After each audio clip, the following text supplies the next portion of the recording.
So I think we're late for a commercial, aren't we? Not necessarily late, but we can go to one. Okay, well let's do one. I'm going to get. I want to get through this, and I'm going to show you what we need to do to change this system. So let's go one more slide, I think. So why did this change to chronic illnesses begin? Well, this sedentary lifestyle, really what I was talking about, poor diets. In the 1950s, they were telling us that tobacco didn't cause cancer. So we started having all these cancer deaths. Aging population. So medicine has increased lifespan, but not as much as in other countries, and increase in diagnostic technology. So now we can diagnose diseases, or we can make up diseases or whatever, so that we have more chronic illnesses. What else has happened? Our environment has changed. We know about climate change, but I'm talking about all of the chemicals that are in our air, the chemicals that are in the water, the chemicals that are in our food, because they give all of these chemicals to the animals, and the chemicals that are on the crops that the animals eat. All of these chemicals are changing our environment. And these are new chemicals that the body has never seen before. So the body really doesn't know how to metabolize it, how to get it out of the system. That's why detoxification is so important, because I don't care, unless you live in a bubble, you are exposed to all types of environmental toxins every single second of the day. All right. So this has caused a problem. And the healthcare focused medicine is focused on acute care, drugs and surgery. And again, conventional medicine, if you have a heart attack, if you are in a car wreck, that is what they're best in, acute care. I'm about to die today. All right. I want to go to a conventional doctor to stop me from dying today. Now, when you stop me from dying today, I don't want you to do anything else to me, because in order for me not to die tomorrow, I need to change some things. I need to change my lifestyle. I need to change my environment. I need to change my focus, not toward a pill fixing me after I've screwed myself up, but no, I want to maintain my health so that I never develop one of these chronic diseases. I want to always know what the root cause of any problem is, so that I don't let it linger and fester and cause a chronic disease 2, 3, 5, 10, 15 years later. All right. So that's the change. So next slide. I think this is where I want to make a little transition. Yeah.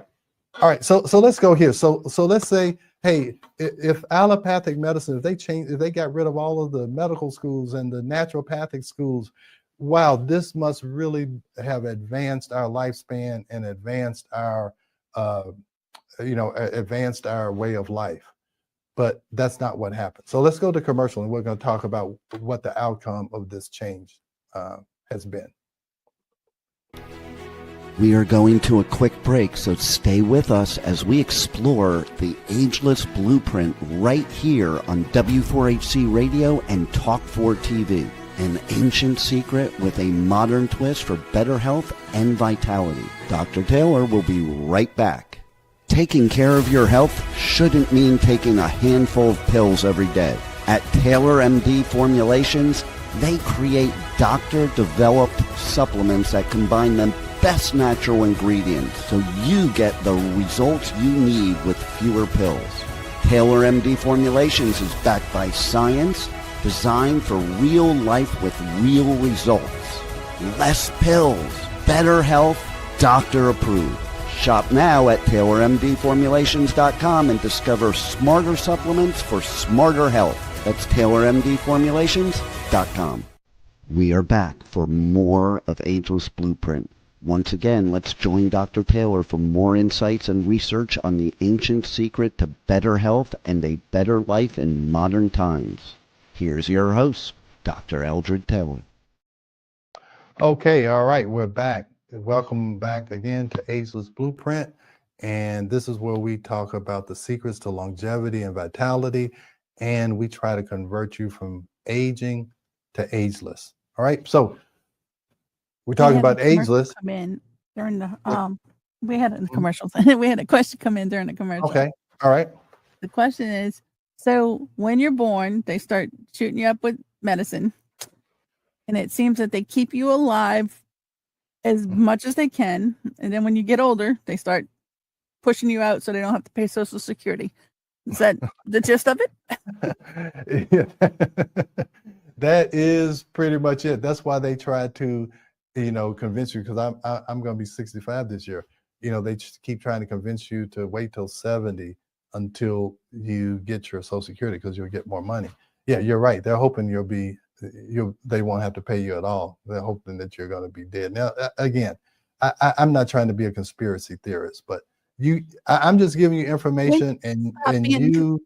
See when you can see the truth. Okay. Yeah, I mean, yeah. it's right there in front of us. That's what I'm saying. I'm just presenting information, and you draw your own conclusion. Okay. I trust people that they're smart enough to make decisions for themselves.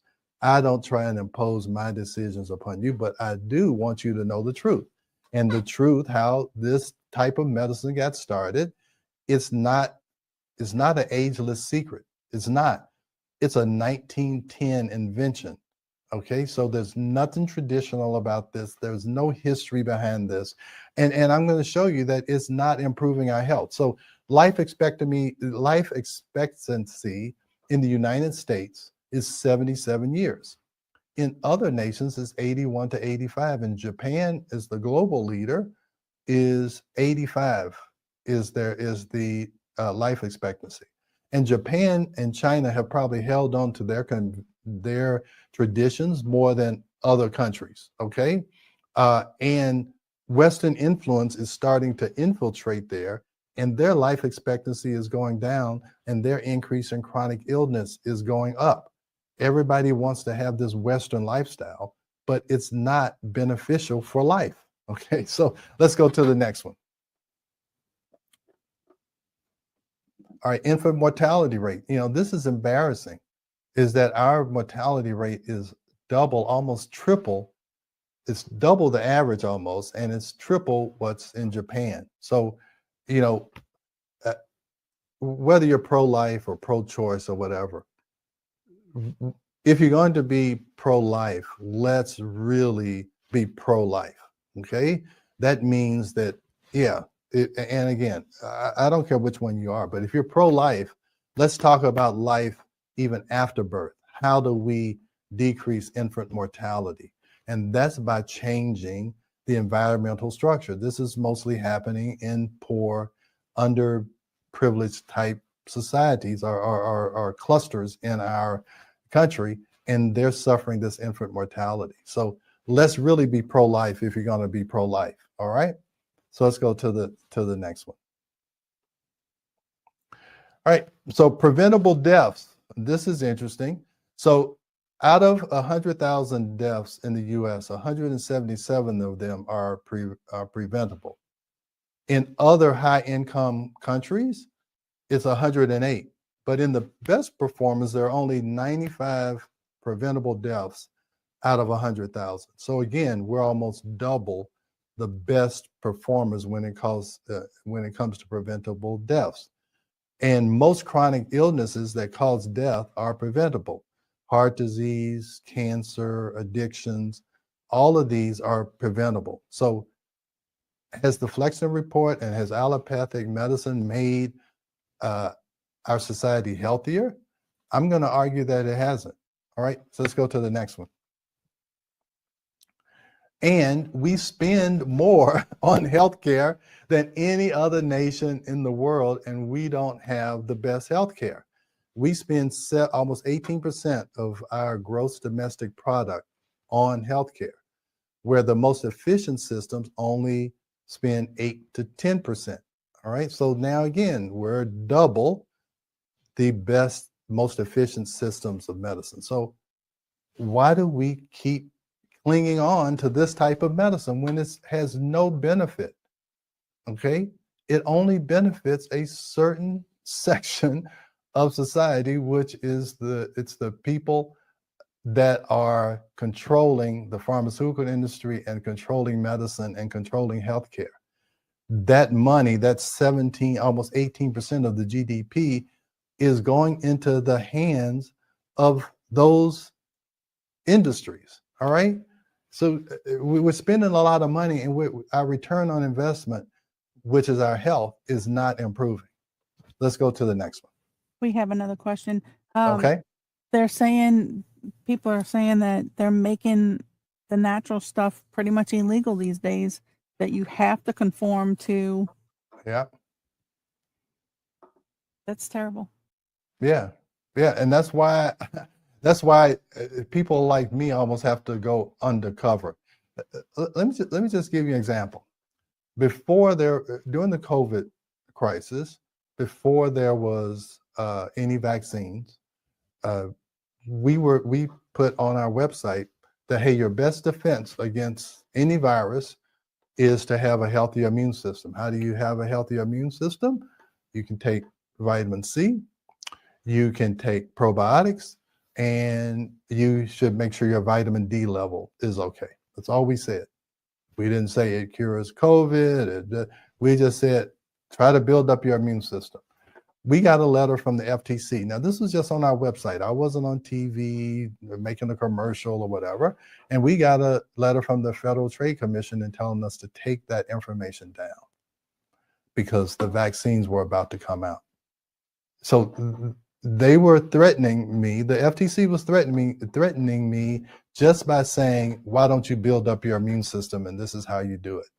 So that's the level of control that the government is just being pressured by lobbyists from these institutions that are making money. All right. So yeah, you're right. It's almost illegal. Some of the things that I do in the office, I don't say anything about it. I don't publicize it because I know the climate that I'm in. All right. So anyway, let's move on. All right.